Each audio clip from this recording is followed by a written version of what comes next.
Hello everybody. I have decided that it's time to share with you that it's not all peaches and cream out here on the road, and there's been a few mishaps along the way that I want to share with you. I think it's important for you to understand that living on the road like this is not just all the fun that I've been sharing with you in my videos. Okay, I've actually written a list down here because there are so many things that I could talk about with you, and there's one really bad one that I'm going to leave to the end.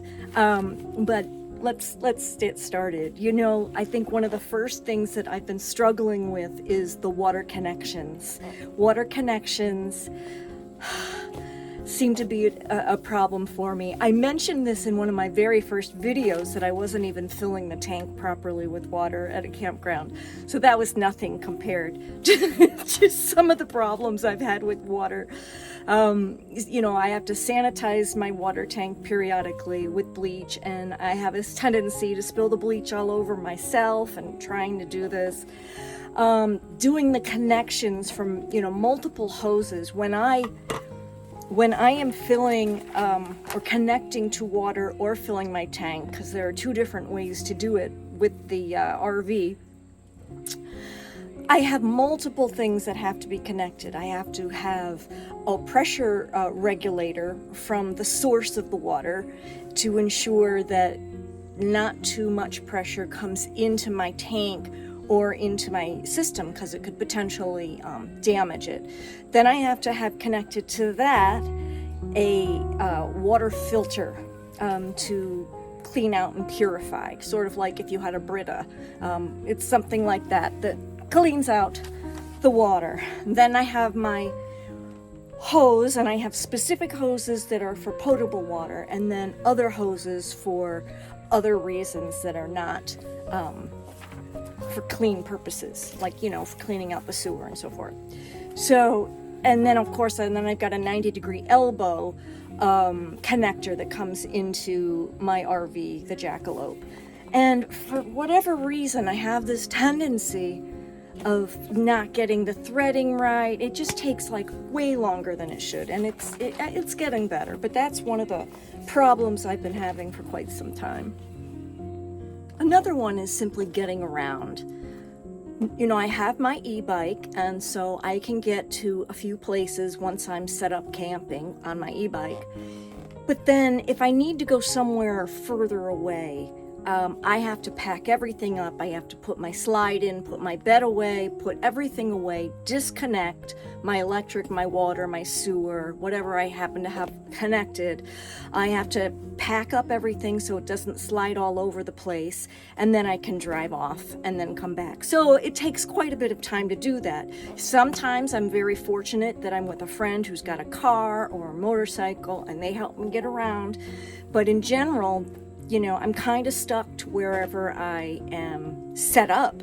And so I always make sure that when I'm traveling from one place to another, that I stop and I pick up the groceries or any other supplies that I might need during the duration where I'm going to be. I have found myself in 3 different times now over the last 4 months that I've been on the road. 3 different times I've arrived at a campground and there is no Wi-Fi, no cell service, and yeah, it can be a challenge. You know, some of you who know me well know that I've done challenges like this personally. You know, back when I had my house, I would spend an entire Sunday with no technology, and you can do it if you plan on it, but if you aren't planning on it and you expect to have Wi-Fi because, you know, some review you read said that they have service, and then you get there and you're going to be there 3 days with no service, it can be really tricky. So I've experienced that 3 times so far, and I'm sure I'll experience it again. I want to mention a couple of things about driving the RV that have been a little bit challenging or difficult. First of all, I only get between 8 and 9 miles to the gallon. So thankfully I do have a 55-gallon tank, so I can go slightly less than 400 miles, you know, on a tank. But so I don't have to stop so frequently, but man, is that expensive to fill up, right? Other things with driving, I have had a couple of times happen where I didn't have my door that the door to the cabin, not to the cabin, but to the RV part, locked securely, and I would start driving and the door just opens up as I'm driving. Or not too long ago, I took off to go to my next campground, and I look out my window, and thankfully I hadn't gone very far at all. I probably went 30 feet, and realized that I still had my canopy up. I'm driving the RV with the canopy hanging up, it's stuff like that happens. And then more serious than those kinds of things is that when there's wind out, when I'm driving down the highway, it can be really dangerous because the RV gets pushed around by the wind, and so I have to hold on. Sometimes I white knuckle it when there are wind gusts coming along. So that's another problem when I'm out on the road.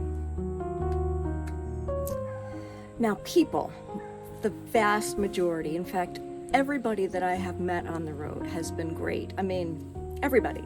But I did have a weird incident that I'll share with you. I was at a state campground, and I was on my bike. This particular state park where the campground was had really nice paths for bike riding. I was on my bike, and I just noticed that there was a van, literally a creeper van kind of around. And so I kept my eye on it because, I'm used to keeping my eye out for whatever's around me. Well, it went one way, and so then I went the opposite way, and then before long it came back right through right where I was the other way. And so I decided to take a different path, and so then I came back up and around, and there it was, the creeper van. And so then I took off, and I did like 2 miles into the woods, like on my bike, where there was no road that the creeper van couldn't come to, and I just took off. But it creeped me out because it was a creeper van. So anyway, that's the worst that has happened. And like I said, every person that I have met has been pleasant, good people out here on the road. Another thing about people is sometimes I find myself getting lonely. Not usually, but on certain occasions I do. For example, when I was at Oneida Beach in central New York, it was really hot, it was beautiful, lots of people were camping, everybody was hanging out at the beach, and I was as well. But it was like all these groups of people enjoying one another's company, and then there was me. And that was the kind of situation where I was like, oh, I wish there was somebody else here with me, or, every now and again. I mean, that's one example. It's happened a handful of times over the 4 months, but yeah, sometimes it's just a little bit lonely. And if it does get lonely, usually, I'll call somebody, or I'll text somebody, or, or I just get busy with a project or something. But it can certainly become lonely, for some people in certain situations. Another thing I wanted to talk about is that living full-time in an RV is actually quite different than camping. It's really different. I mean, I can count on one hand the number of times that I've actually had a campfire.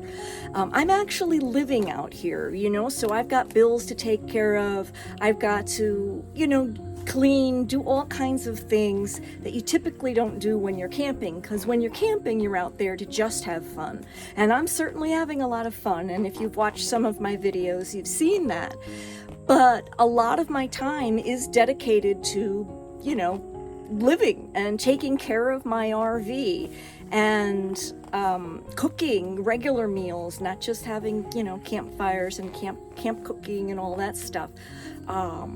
So I wanted to mention that because I think that some people might be mistakenly thinking that I'm just out here having fun all the time, and it's not always fun, and that's part of what this whole video is about, is to share. It's not always so happy and joyful. I mean, issues crop up. I think every week there's some kind of a crisis that I have to problem solve on and figure it out. In the beginning it was like every day, and now it's still like every week there's something that I've got to deal with. I break my nails all the time. I've got bruises all over my body from trying to fix this and that, blah blah blah. So it's just, there's a lot of other stuff to do besides all the fun that I've been having, although I've been having a lot of fun. So now I'm going to share with you that the worst issue that I've had, and some of you may have already guessed what it might be, and yes, it's the sewer. I have had sewer issues. Sometimes when I dump the gray tank, which holds the water from the sink or from the shower, will just come gushing out at me, and I get it all over my body. Because there's issues with my system that I'm working on to resolve. I've even had it happen with the black water once, where the black water come flying out at me, and let me tell you, that is not fun. I always got to check and make sure that my connections are good before I do the sewer work to empty the sewer from the RV. So yeah, that has happened. And boy, let me tell you, that's a disgusting day when that sort of thing happens, and then I've got to run in and shower, and I might have already disconnected the water, so I have to reconnect the water so I can wash myself. So I would say at this point, that's the worst thing that has happened to me. I'm sure that other things are going to happen, that things are going to break, and I'm going to have to, figure out on the fly, how to get a technician to help me, or to get my RV to the service center or something like that. It's bound to happen. It will happen at some point. I think I'm very fortunate that these first few months on the road, I haven't had that happen. And so it's made everything work out comfortably for me. And I haven't had anything come up yet that I cannot figure out. So I know it will. So anyway, I just wanted to give you this this update, give you an idea of more of what it's really like out on the road.